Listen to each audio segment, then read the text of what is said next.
Hello, you're watching The Daily Dose. I'm Eylon Levy, and brace yourselves for your daily dose of news live from Tel Aviv. Well, the coalition cannot wait to get it over with, but the needed majority is still not guaranteed. We have all the latest on the contentious supermarkets bill.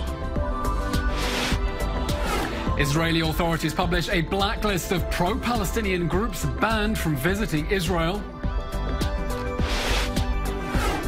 And why migrants in Germany could soon be kicked out of the country for anti-Semitic hate crimes. Let's start with our top story. Israel has started increasing electricity to the Gaza Strip after slashing it at the request of the Palestinian Authority. In June, the PA stopped paying Gaza's full electricity bills to force its Islamist rulers Hamas to give up control. Gazans were left with only a couple of hours of electricity a day. But now the PA is supposedly back in charge after a reconciliation deal with Hamas and agreed to pay the bills again. Israel will go back to supplying 120 megawatts a day. The UN says Gaza is suffering a dramatic humanitarian crisis and will be unlivable by 2020 without urgent action.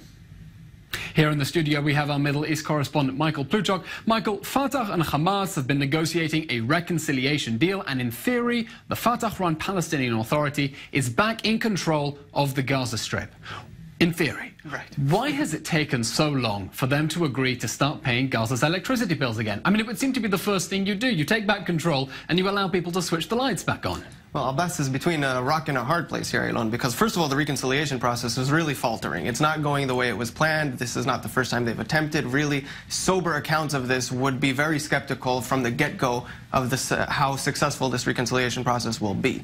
And so with that in mind, I mean, Abbas, as far as he's concerned, the deal has not yet been struck, right? They have not come to an agreement, for example, about the Zadin al-Qassam brigades, Hamas's armed force. That has historically been the most serious sticking point in the deal. So until they, solve problems like that, the electricity will be a no-brainer afterwards. But those are the really big issues that they have yet to tackle.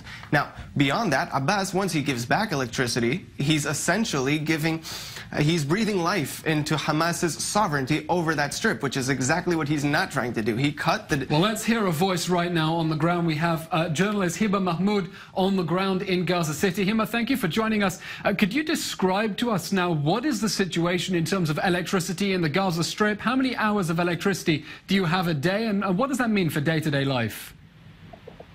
At first, thank you for your calling. Actually, the government here in Gaza just can receive electricity maybe 2 hours per day, and maybe 4 hours, sometimes 4 hours per 32 hours. We just have this electricity in Gaza Strip. And actually, the situation is very terrible. As I told you in the last calling about the situation here, because the electricity crisis is increased and increased and increased. And the population here in Gaza, actually, they hoped after the reconciliation between Fatah and Hamas that maybe could be effective on to solve or to solve the electricity crisis. Hima, on that, how do people in Gaza feel about the fact that the electricity was reduced because the Palestinian Authority, supposedly your legitimate government, decided to cut back payments, and the PA is at fault for reducing the electricity? Actually, yes. We have here a problem between the Palestinian Authority and also between Hamas, which were reconciliated in Cairo, the capital of Egypt country. But actually, there is no electricity on the ground. So who are suffering are the population, not the Palestinian Authority and nor Hamas. And actually, maybe Israel sometimes he feels that he wants to pressure against Hamas, maybe to limit Hamas military here in Gaza. But as the power ministry... Okay, Hima, thank you very much. Thank you very much for talking to us. I'm afraid we're having some technical issues on the line, and we have to go for a short break. Coming back up, the drama regarding a controversial bill. People are talking about religious coercion in the Israeli parliament. We'll be right back from the Israeli parliament.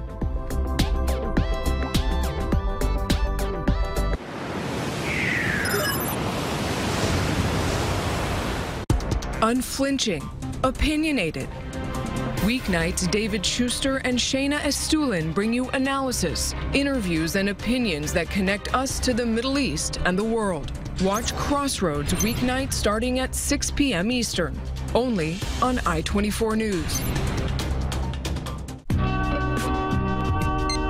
I-24 News.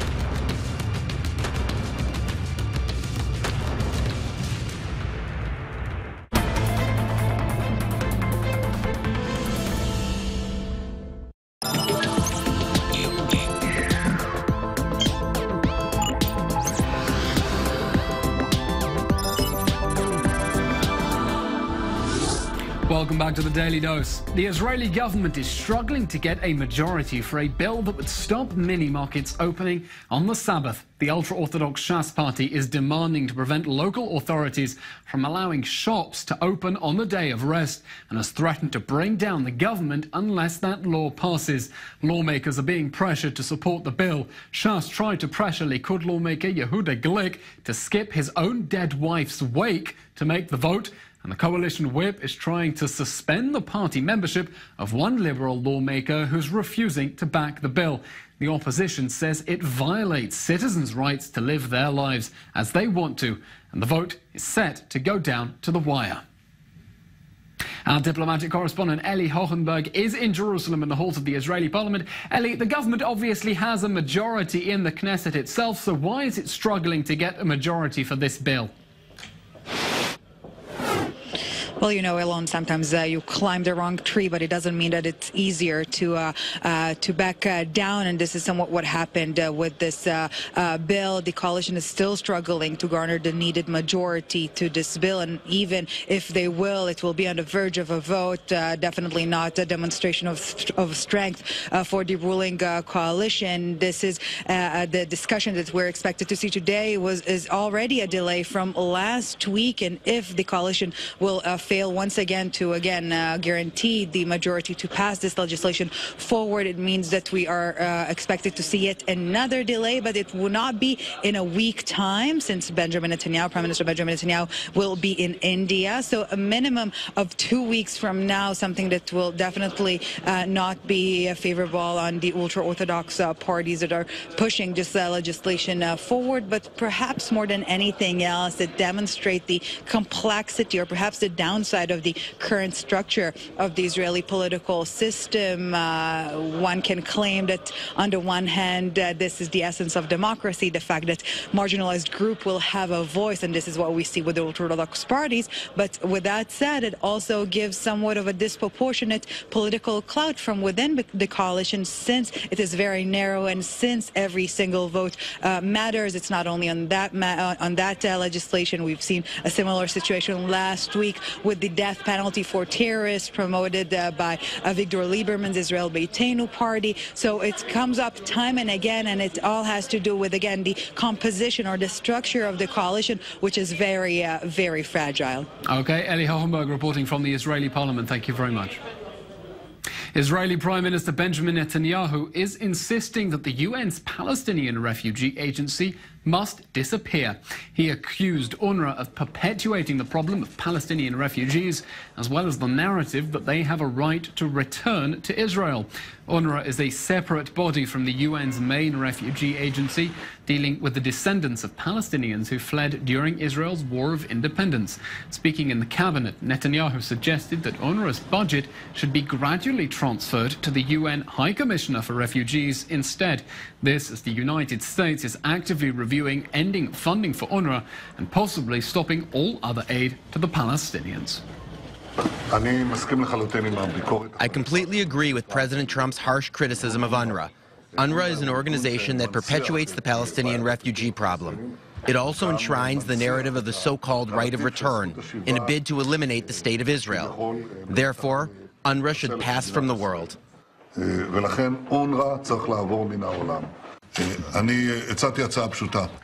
I made a simple proposal. Funding for UNRWA should be transferred gradually to the UNHCR, with clear criteria for supporting genuine refugees and not fictional ones, as is happening today under UNRWA. Israeli security services have arrested 2 Bedouin women suspected of collaborating with Islamic State. The Shin Bet believes the 2 19-year-olds were planning a terror attack inside Israel in the name of ISIS. It says Rahma and Tasnin al-Assad published articles praising Islamic State and inciting terrorism. Here in the studio we have our defence correspondent Daniel Tzemach. Daniel, European countries at least are terrified of the problem of homegrown terrorism. Muslim citizens within their own countries, a minority who end up swearing allegiance to Islamic State. Now Israel has its own terror problems, but how widespread is the problem within Israel of people signing up to ISIS? Well, it's definitely a problem that exists, and it's a problem that we've actually seen ISIS succeed on very few occasions, not even close to the amount of success in their regard, regarding attacks that we've seen in Europe. But if we look, they were planning a New Year's attack.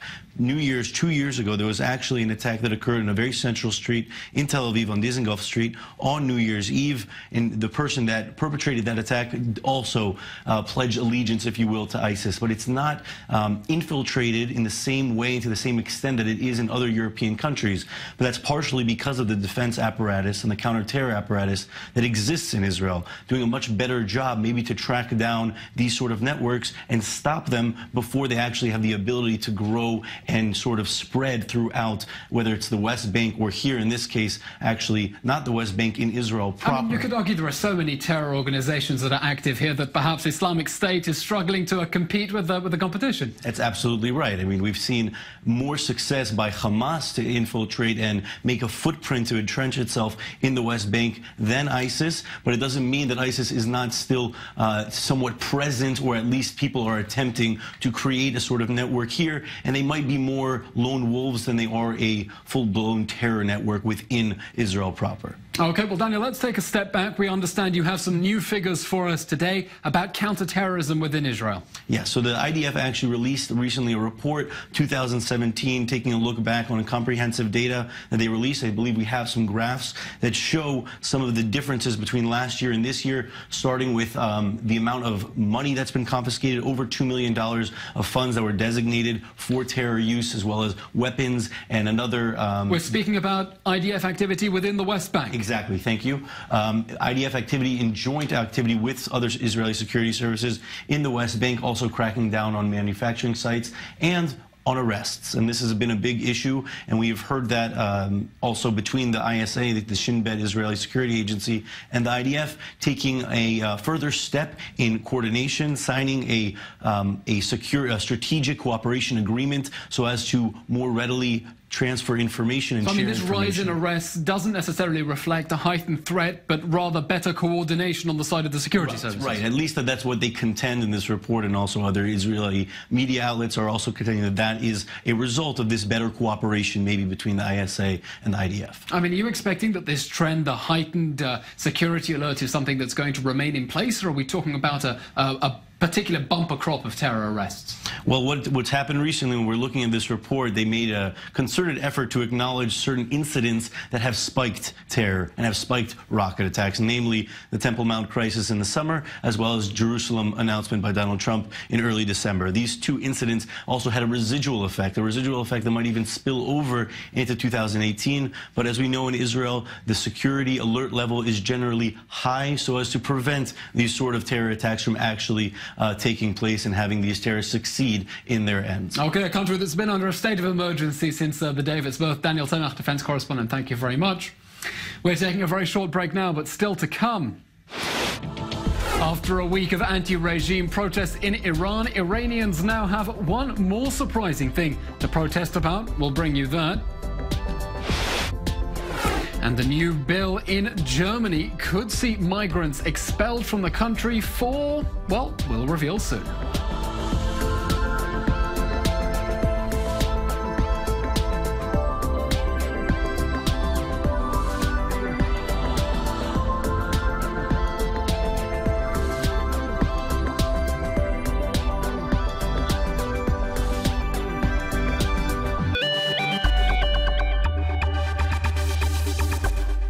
Our becoming increasingly connected. 6.5 million Wi-Fi enabled devices are now shipping every day, and global consumer internet traffic is growing exponentially. We are creating breakthrough technologies that connect millions of people and billions of devices. And as we collaborate with the world's leading service and content providers, we're transforming the way billions of people connect to their digital world, securing our place as the most trusted business in technology.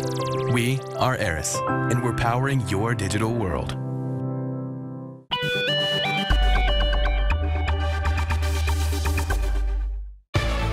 I'm David Schuster on I-24 News. Join us on Stateside. It's our channel's flagship broadcast, and it features our best reporting and analysis of news from around the world and from here in the United States.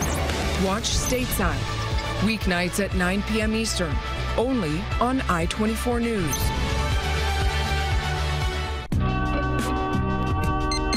I-24 News.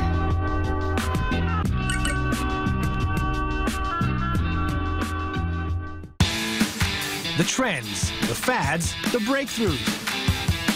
Get it all on Trending. From food, music, and art to advances in modern medicine. Meet the trendsetters and the tech giants who make it all happen on Trending with Emily Francis. Weekdays beginning at 8 a.m. Eastern, only on I-24 News.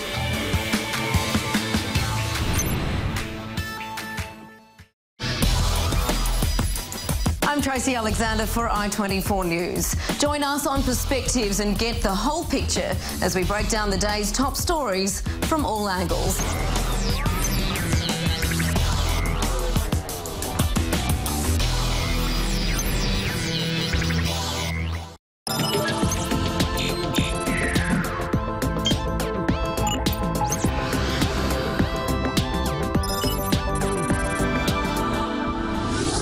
Welcome back to the Daily Dose. Thanks for watching. Whatever happened to the anti-regime protests in Iran? It seems the protests are losing steam, but with few independent journalists on the ground and restricted internet in Iran, it's difficult to know exactly what's happening. Iran's Islamic Revolutionary Guards declared the unrest was over, but unverified footage on social media suggests that isn't true.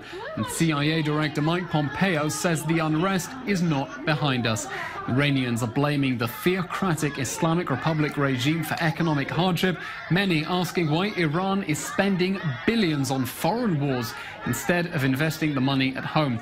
Many chanting death to the dictator. Supreme Leader Ayatollah Ali Khamenei is blaming the country's enemies for orchestrating the unrest. At least 20 people are known to have been killed. The true death toll may be much higher, and hundreds of people have been arrested. Let's go now to London, where we're joined by international relations expert Houman Meghasemi. Houman, thank you for joining us. As we said, it's very difficult to know exactly what's happening in Iran now. Very few independent journalists on the ground, restricted internet access. What is the most accurate, up-to-date information we have about the status of those protests? Have they really run out of steam? Well, first, hello to you and your colleagues and your viewers.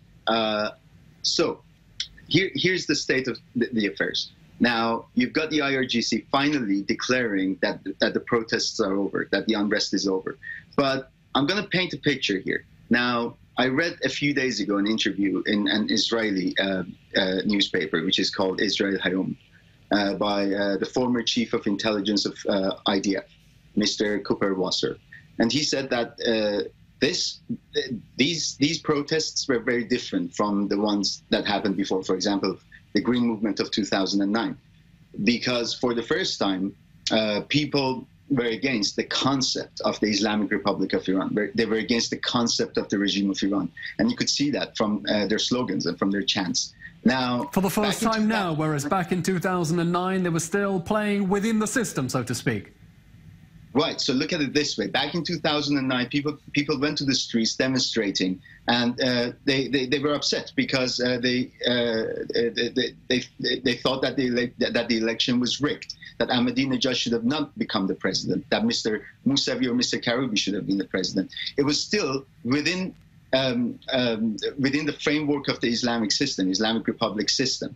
Right, people went home when the riots were crushed. They were like, all right, so we're gonna tolerate Ahmadinejad's face and his embarrassments for another 4 years. There's a glimpse of hope. There's a ray of light. But do we know what's happening right now on the ground? I mean, we know that people were protesting explicitly against the regime, but are they still on the streets, or have they all packed up and gone home and declared the end of the chapter for now?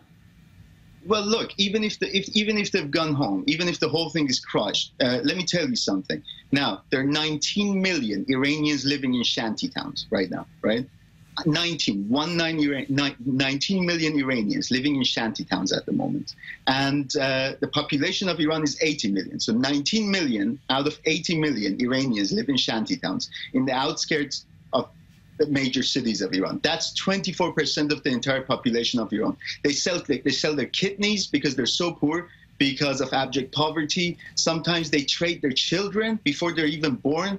So put yourself in their shoes. What have they got to lose? This is not because they don't like Ahmadinejad or they don't like Mr. Rouhani or they don't like his opposition, for example. This is different. This is abject poverty. They're poor. There's a Persian expression. You say, "Kard be ustakhun reside." It means that the knife has reached the bone. Too much now. They're fed up. Too much. They've had enough of it. Okay, now, people in Iran reaching a breaking point. Stay with us 1 second. We want to ask you one more question just after this.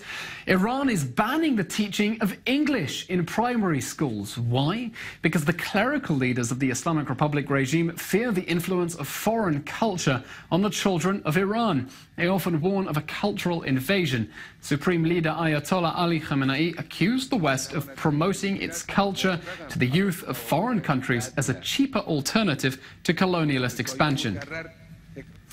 Human, help me understand this. To a foreign observer, it seems absolutely bizarre to be banning the study of English in primary schools. Help me to get into the mindset of the Ayatollahs of Iran. Why is learning English in primary school a threat to Iranian culture?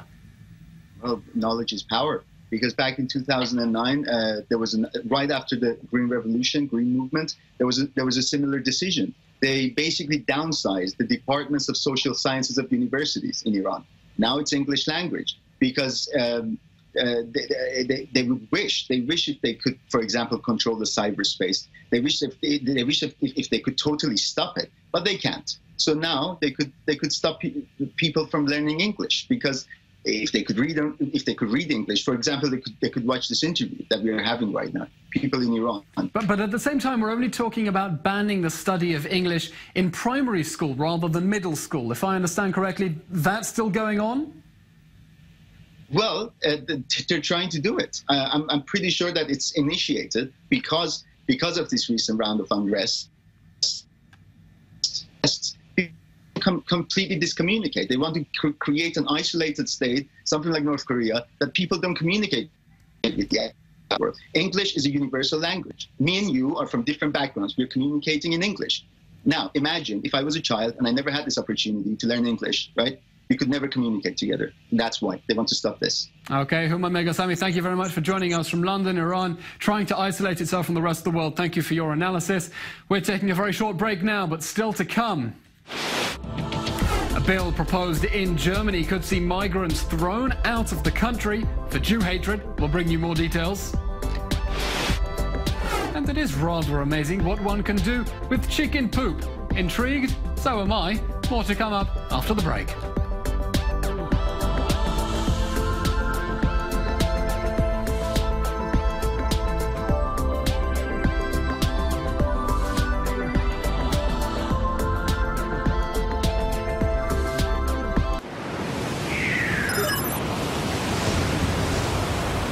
Politics, economics, business, and technology. Get the real news and the real insight about what's happening around the world. Michelle McCory breaks down the top stories of the day from the Middle East to the U.S. Weeknights beginning at 7 p.m. Eastern.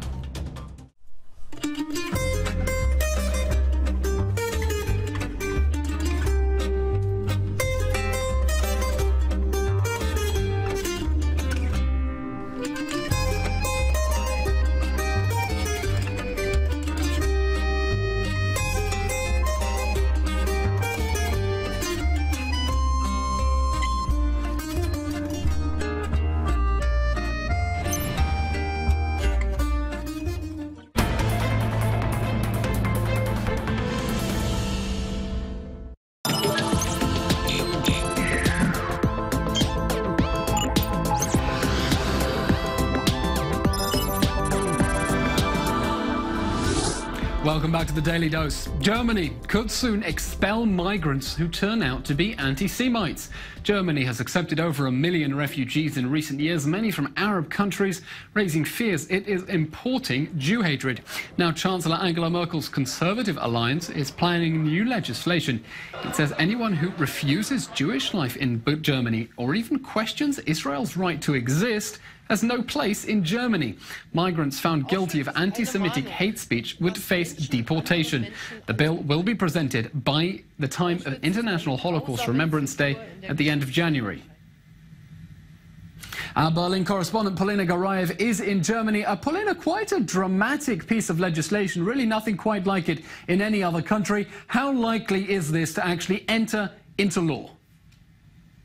Well, right now there is substantial campaign going on behind the scenes, trying to convince as many political parties in Germany as possible to kind of come on board and support this bill. We're expecting, of course, the anti-migrant AfD to show perhaps the most extreme support, not maybe for the right reasons, but they will definitely vote for this bill. Other parties might be more skeptical, specifically because they're trying to argue that anti-Semitism is not necessarily a problem of the migrant community. This is something which is more widespread, and passing legislation that specifically targets migrants, making it seem as if they are the problem, is perhaps not the best way to tackle this problem. But it is important to stress that this legislation is still in its very initial stages. It's not clear exactly what kind of changes to the existing law it proposes, what kind of legislation needs to be then discussed. But however, it's clear that German politicians are recognizing the fact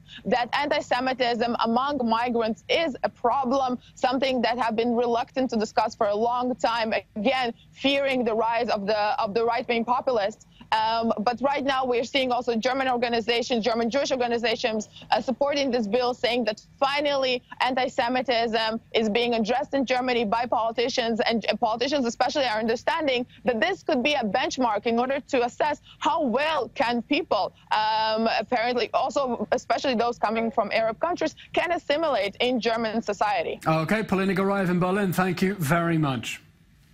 How does a country facing a boycott respond to the boycotters? Boycott them back. Israel's Strategic Affairs Ministry has published a blacklist of 20 organizations whose members will be banned from entering Israel. They're leaders of the global boycott, divestment and sanctions movement, which seeks to isolate Israel in order to advance the cause of the Palestinians. Israel's Strategic Affairs Minister Gilad Erdan said Israel had shifted from defense to offense, saying boycott activists would harm the country by entering it. Those that target Israel will be kept at a distance. Proponents of the anti-Israel boycott, divestment and sanctions movement are now blacklisted. On Sunday, Israel's Strategic Affairs Ministry released a list of 20 BDS organizations whose members are barred from entering Israel.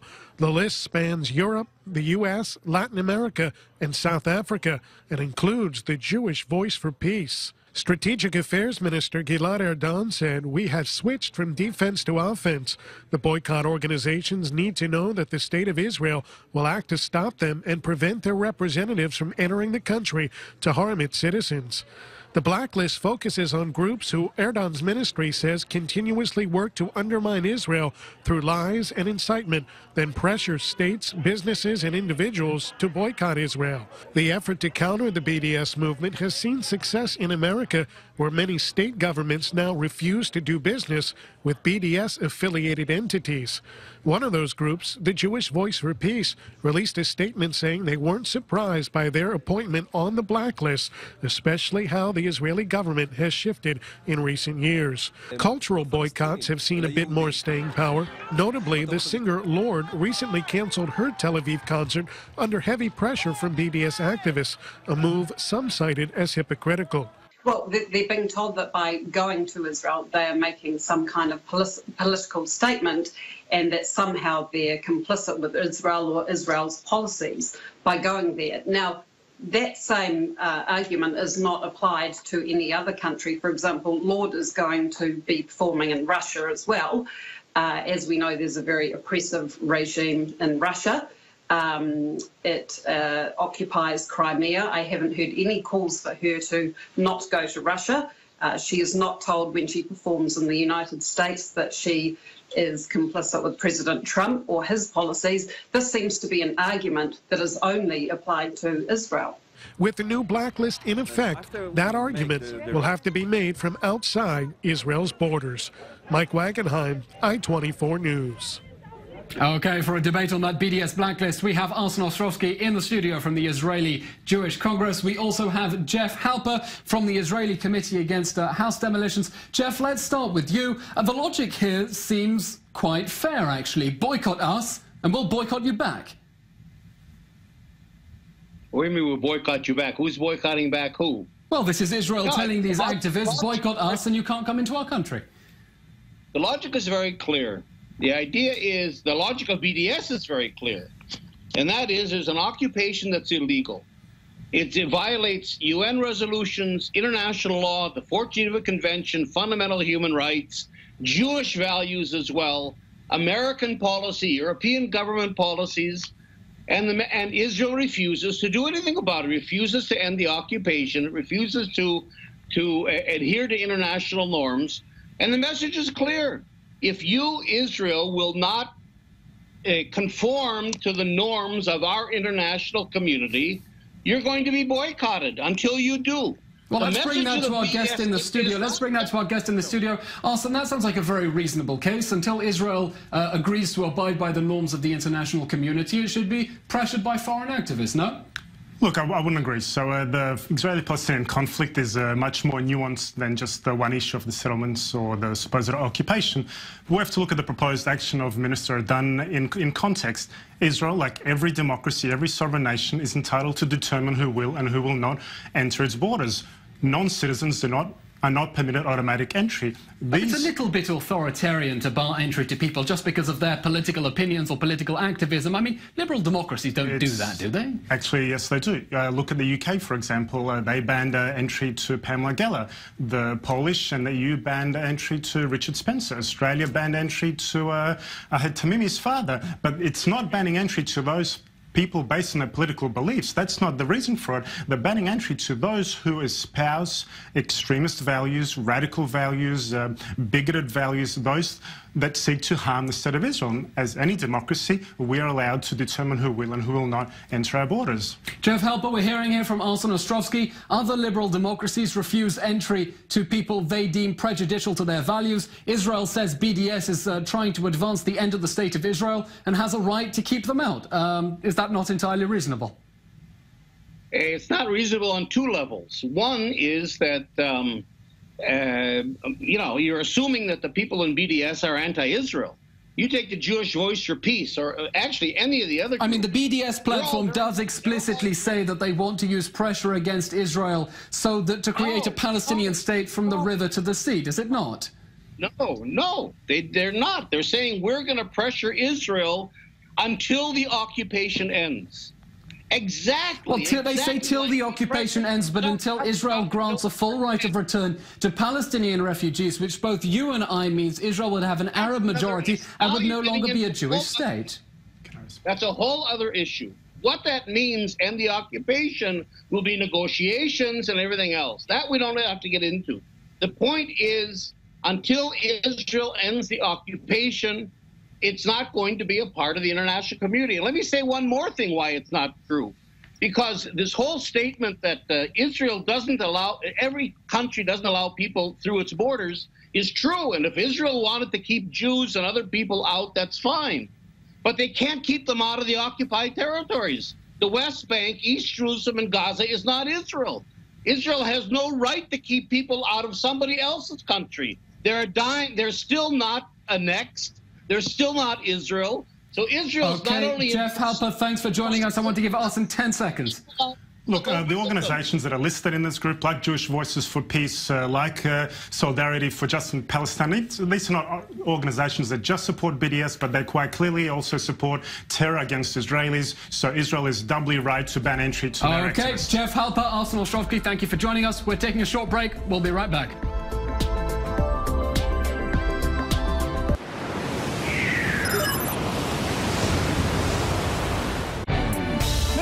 politics has its own set of rules. In Israel and beyond, public figures play an elaborate game of cat and mouse with the media. We'll break it all down for you with our all-star panel of movers and shakers. The Spin Room with Ami Kaufman, Sunday to Thursday at 8:05 p.m. Eastern. Stories. Stories that touch your heart and open your eyes. Stories that take you on a journey and show you something you will never forget. Look through the lens and see what others see. High definition, documentaries and discussions that connect us all. Join Lauren Izzo weeknights at 10:03 p.m. Eastern, only on I-24 News. I-24 News.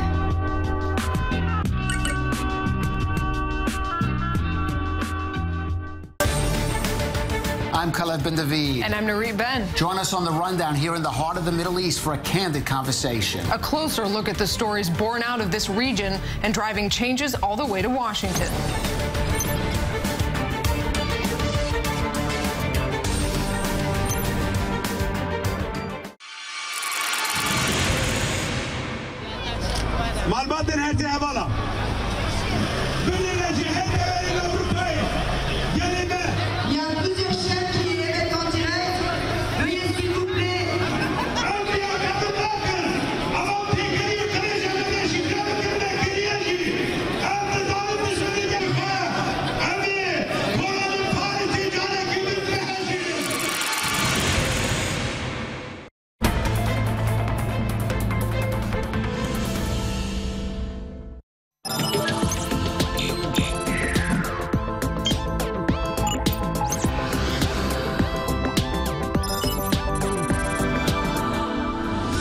Hello, welcome back to the Daily Dose. We want to bring you some breaking news. We have footage now of a fire that seems to have broken out at Trump Tower in New York. Here we see some plumes of smoke billowing from the roof, what appear to be firefighters sorting it out. It's not known yet the extent of the damage, where the President, the First Lady, their family are. Our I-24 News desk will, of course, be monitoring the event and bringing you rolling updates throughout the day.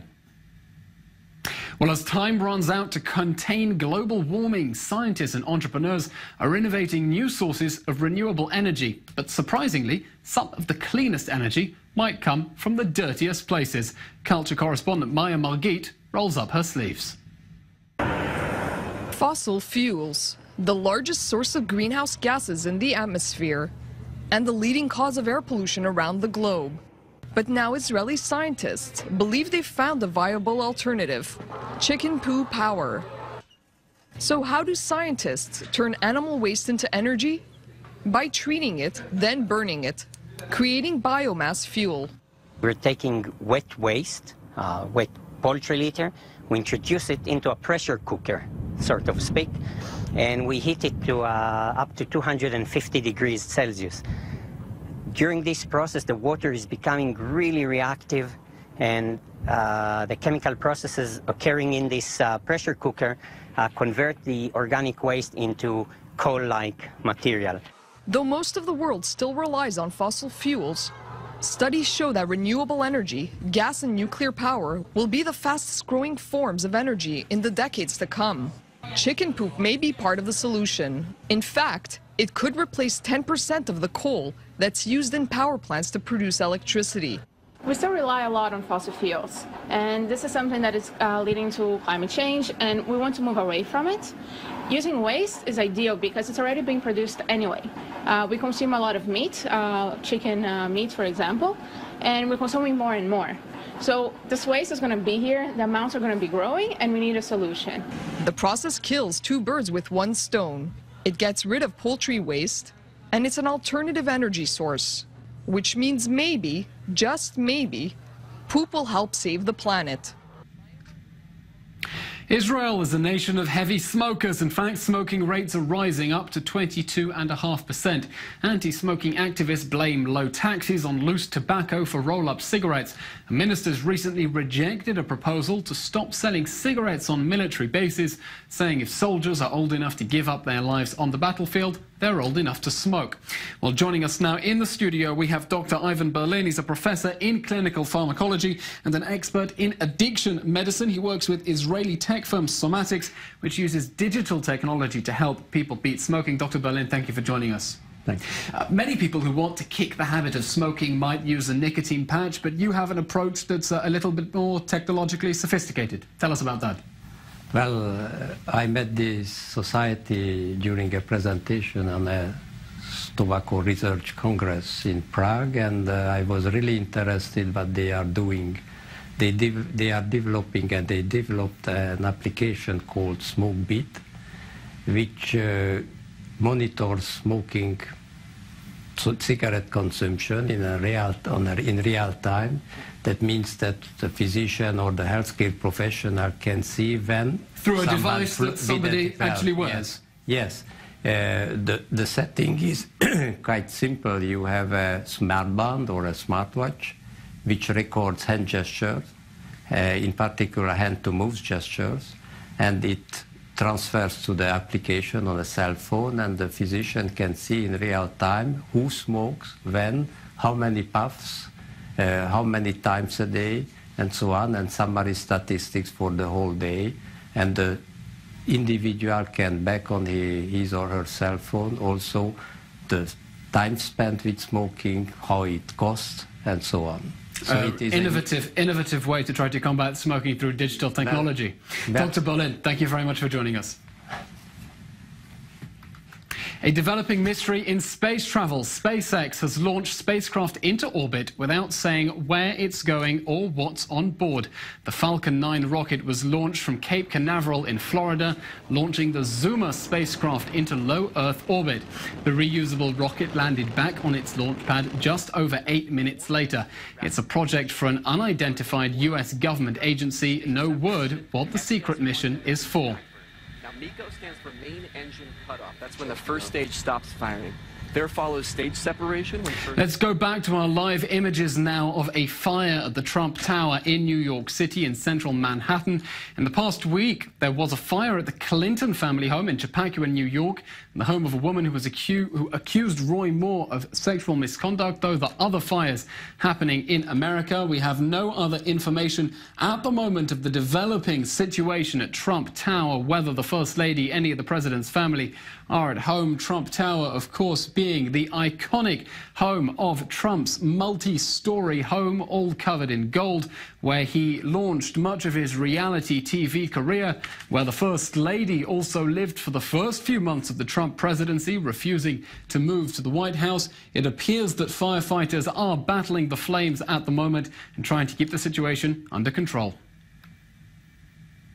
3 years after a week of terror attacks in France killed 17 people and injured 22, President Macron is commemorating the Charlie Hebdo massacre.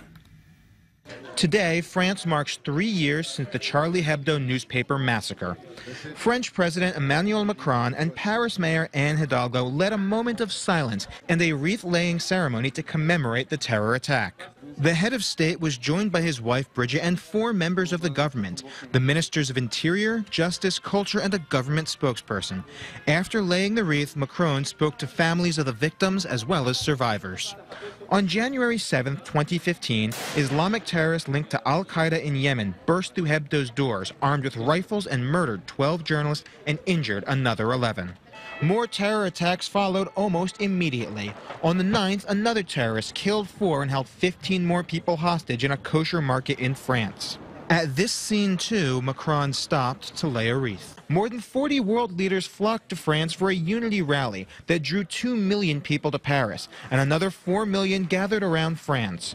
The phrase, "We are all Charlie," became an international rallying cry for free speech against intimidation. Since then, 25 terror attacks have been recorded in France, including mass shootings, bombings, beheadings, and truck attacks that have killed more than 227 people and injured another 841. Security costs for Charlie Hebdo have risen to $1.8 million annually, and other attacks have led to armored police with assault rifles patrolling French streets, leaving many French citizens curious about what lessons were really learned. Ariel Levin-Waldman, I-24 News. Okay, we're taking a short break. When we come back, who might have just launched the 2020 presidential run at the Golden Globes?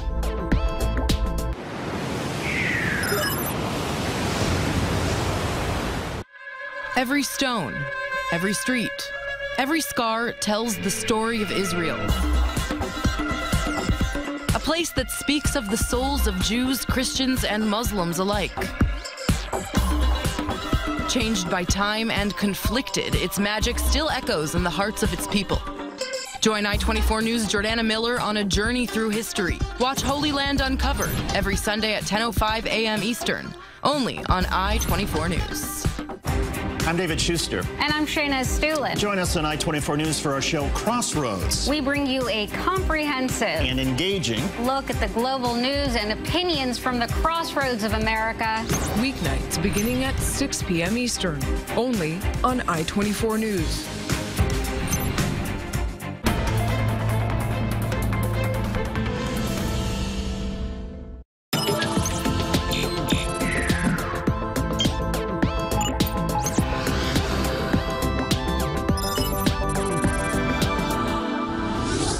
Welcome back to the Daily Dose. The best of Hollywood gathered last night for the Golden Globe Awards. But before we bring you the winners, here's more on what's causing a splash in the world of showbiz.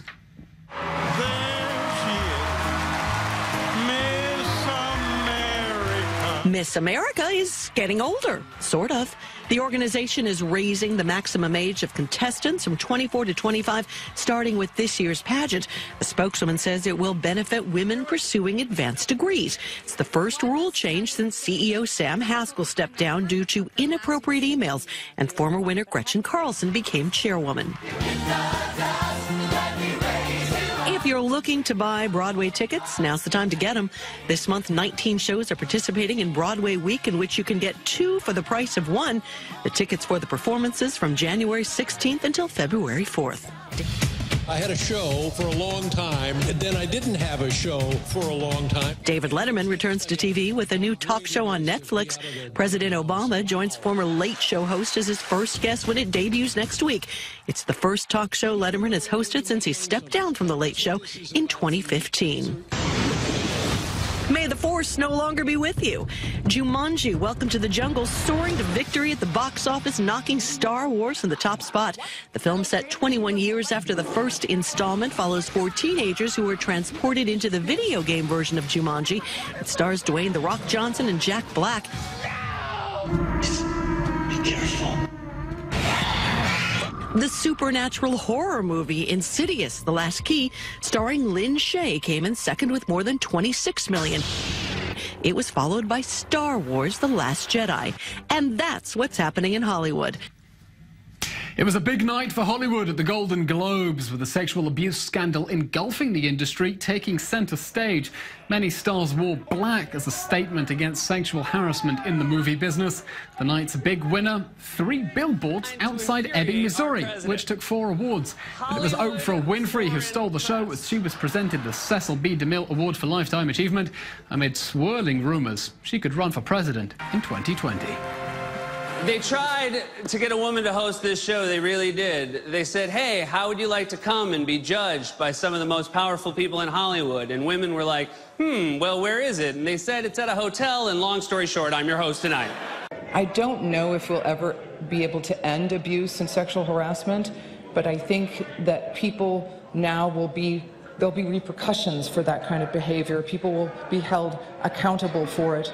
It's really powerful that women feel empowered to say something, and I think they deserve that, and I think the rest of us should just listen, you know. Okay, we have Daniel Campos, our culture correspondent. Daniel, the night is meant to be all about the movies, but it was Oprah Winfrey who stole the show last night. Why is Oprah Winfrey causing waves, and why are people talking about an Oprah versus Trump runoff in 2020? Well, first of all, she's great at giving speeches. We all know that. I think if you go on social media today, whether Facebook or Twitter, I mean, the most viral speech going everywhere, spreading like fire, is Oprah's. Let's have a listen, first of all. Wearing black in solidarity is one step. I think that what Time's Up is doing with the Legal Defense Fund is a major step. it was very important to all of us involved with Time's Up that it not just be about the women of Hollywood, because we're already a privileged group, but to extend to the women of the world, because as I said tonight, there isn't a culture, a race, a religion, a politic, a workplace that hasn't been affected by it. Indeed, well, the Time's Up movement, we can say, was the most dominant group last night at the Oscars. This was the Hollywood response to the Me Too movement. Absolutely. Look, it was less racial than previous years. We did have some element racials in it about black and white, but it was more about women, women empowerment, and obviously, we all know it was the Harvey Weinstein scandal. This was pretty much the focus. Natalie Portman, everybody is praising her for a jab that she threw when she actually called the male-only nominated directors for Best Director at the Golden Globes. Let's have a listen. And here are the all-male nominees. Eek. In my opinion, I mean, the best movies were definitely male-directed. I mean, Lady Bird and Wonder Woman were two movies that didn't make the list. Some people were actually... But Lady Bird won Best Comedy, and so for a film that won one of the major categories not to have its director nominated... It depends. Like, if you look at Guillermo del Toro, The Shape of Water, it's a great movie. The Post, which actually also has a very powerful woman in the movie, Meryl Streep, playing a very important role. And we also have Dunkirk by Christopher Nolan. To me, to my personal taste of movies, I like these 5 directors who were nominated. No offense. I don't want to get into, you know, all this discussion, but I'm just saying, personally, I think that it was a right choice for movies. Okay, Daniel Campos with a glitzy take on showbiz. Thank you very much. That's it for today's Daily Dose. We'll be back same time tomorrow. In the meantime, do follow us on our website as well as on Twitter and Facebook. Of course, stay tuned for the rest of the day's broadcast. Up next, Trending with Emily Francis. I'm Eylon Levy. Thanks for watching.